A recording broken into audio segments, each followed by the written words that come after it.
A lot of uncertainty around the quarterback matchup this week in the Eagles-Packers game.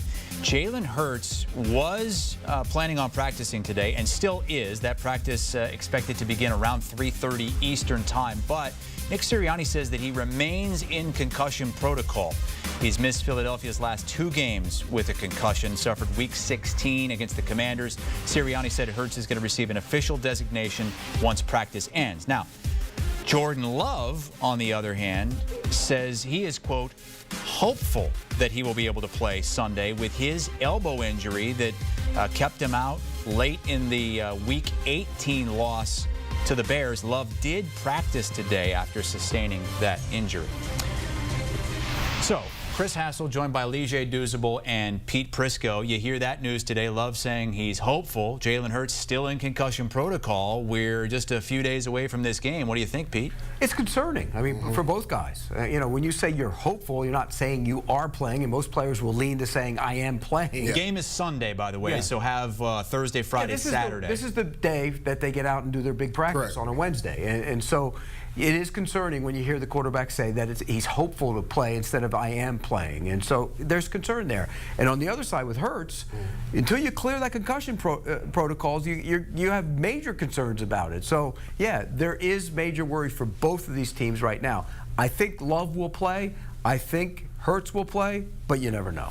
Yeah, they're going to do whatever it takes to try to be out there on the field. And honestly, I think maybe this could be some gamesmanship by Jordan Love.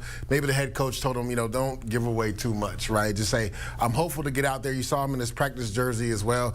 But I'm with Pete. I'm really concerned about Jalen Hurts because you've missed 2 weeks of football. You worry about even if he is healthy enough and passes protocol, you worry about the rust because he was in the same scenario 2 years ago in 2022 when he hurt the shoulder, right? And then he plays week 18 and it doesn't look good versus the New York Giants, but they had that game to kind of knock the rust off.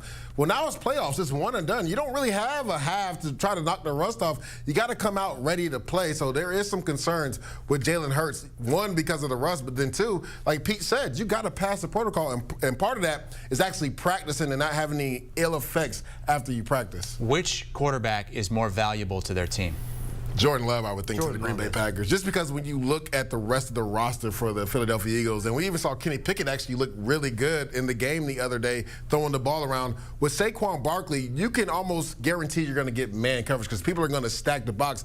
But then you have Devontae Smith on the outside. You got A.J. Brown on the outside. You got Dallas Goedert at tight end. So you have a bevy of stars you can throw the football to. So to me, for sure, it's Jordan Love. He's more important to the Green Bay Packers. I would agree with you on that. And, you know, if Jordan Love doesn't play, you have to change your entire offense. I mean, but you do a little bit with the Eagles too, because you know those other guys can't pull it. Correct. I mean, when you're running that offense, big part of why Saquon Barkley has been so effective is the ability of Jalen Hurts to pull it, and the threat of him to be able to run. You got to respect that. Yep. So you don't crash. Ends don't crash. They can't crash. If Pickett's in the game, they can crash. Crashing down. Yeah. So it does change. Both guys, if they aren't there, it changes their offense entirely. All right, check out this video. This is from today's practice this afternoon. Hurts, again, not cleared from concussion protocol. That's warm-up. But is out there at least with the team as they get ready to go to practice. Yeah, well, that's warm-up, so we don't know if he's going to practice. That's actually before interview. Oh, but he's putting his shoulder pads on. Okay. That's a good sign. That's a really good sign. That's a good sign right there. Jersey? Yeah, that's a good sign.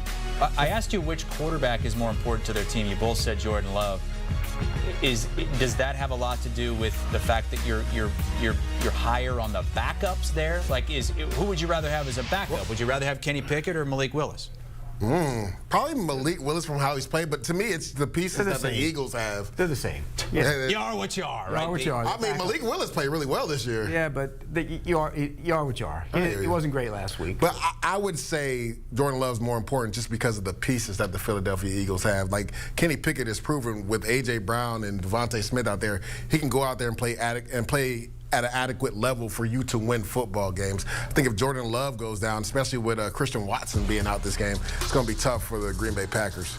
I do worry a little bit, though, about, like I said earlier, if Hurts isn't in there, it changes the way they play on offense. I really do believe that. I think it changes how you play them. You know, they'll load up and say, okay, I'm gonna crash my ends now, and I'm gonna stop the run and dare whoever is at quarterback to beat me throwing the football. I think that's what you do. Pickett did that versus Dallas. Yeah, well, that's Dallas. How big of a problem is it that Jordan Love, even if he does play, isn't going to have Christian Watson? Oh, that's enormous. Yeah. Because the only guy on that offense that scares you down the field is Christian Watson. Yep. Everybody else, they're good receivers. They're not great receivers. They're good receivers. So I think you have to do a lot of things to scheme them open. I think getting, Musgrave back is big for them. They can go a lot of 2 tight end sets to kind of compensate for that and do things differently that way. And I think LaFleur will be creative in how he calls it. But the only guy on that roster that makes you scared that he's going to run by you is Christian Watson. And to that point, right, I thought Jaden Reed would take a step after how well he played last year. At times, it seems him and Jordan Love aren't even on the same page. Pete is 100% right. When you talk about downfield presence, and you see some of the highlights right here, this is what Christian Watson can do. That's actually Romeo Doubs coming away with a catch, and he would have to really step up and be the guy if Christian Watson isn't able to go. But Christian Watson scares you. He's a guy that helps you in the run game as well, right, Pete? Because you have to keep that safety back when Christian Watson is on the field because he has that type of speed, which opens it up for Josh Jacobs and the offensive line in running the football. So that's a major blow for them not having him in this game. I also think they have an identity crisis. Yeah. A big identity. Who are they? What are they? Not a good question to have going into the No, because look, everybody wants to run the football in this league. I get it. They're physical. They went to Seattle, proved they could be physical. But I think their best football is played when they allow Jordan Love to start loose and free and play a little up-tempo. Then you come back and run it. You throw to score, you run to win. I think that's how they have to play in the playoffs. To that point, Pete, I went back and watched that Week 1 game, and that was the last time I saw Jordan Love be Jordan Love as far as how he was comfortable. We saw it the last 8 weeks of the season last year and going into the playoffs. He kind of looked like a young Aaron Rodgers. He was just free throwing the football, and that was the last game I saw that. Remember, he got hurt in that game, came back, just hasn't been the same. And to Pete's point, I think Matt LaFleur has been trying to find the balancing act to, should I give the gambit to Jordan Love, or should we be physical and run the ball with Josh Jacobs? To your point, that's not where you want to be going into the playoffs. You want to know who you are. We're going to get game picks from you. You're going to need more than one crystal ball, though, because you need one to see what's going to happen in the game. You need another to tell exactly. you who's going to be in the game. Correct. Which quarterbacks are going to be in it. So, guys, good luck. It's Wednesday. We still have a few days to the game. But as of right now, what's your play for this game with the Eagles as a 4.5-point home favorite? I'm taking the Eagles to cover. I just think they're one of the most complete teams in football. We didn't even get to talk about their defense, but what Vic Fangio has done. And people were nervous in the beginning of the year, but it wasn't good early. It's an acclimation period. So guys had to get used to that type of style of defense. And I think the biggest reason why they've played so well on defense is it's been one player at each level really stepping up their game. I mean, Zach Bond, his emergence at the linebacker position. When they inserted Cooper DeJean at slot, it changed the whole secondary.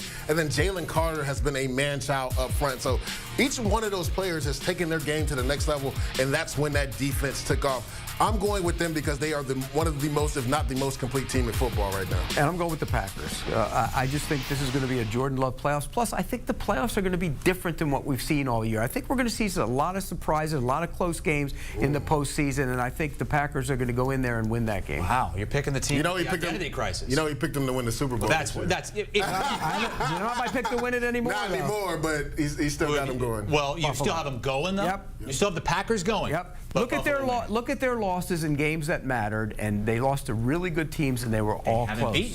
But they haven't beat them, though. They were all close. 0-5 against teams with 11-plus wins, including the Eagles. All close. All right. Pete's going with the Packers to win that game. Ligier is going with the Eagles at home as a 4-point favorite. When we come back, we'll talk about one of the other games in the NFC, the other one on Sunday. It's Jaden Daniels getting another look at the Tampa Bay Buccaneers, who he got his first start against in Week 1.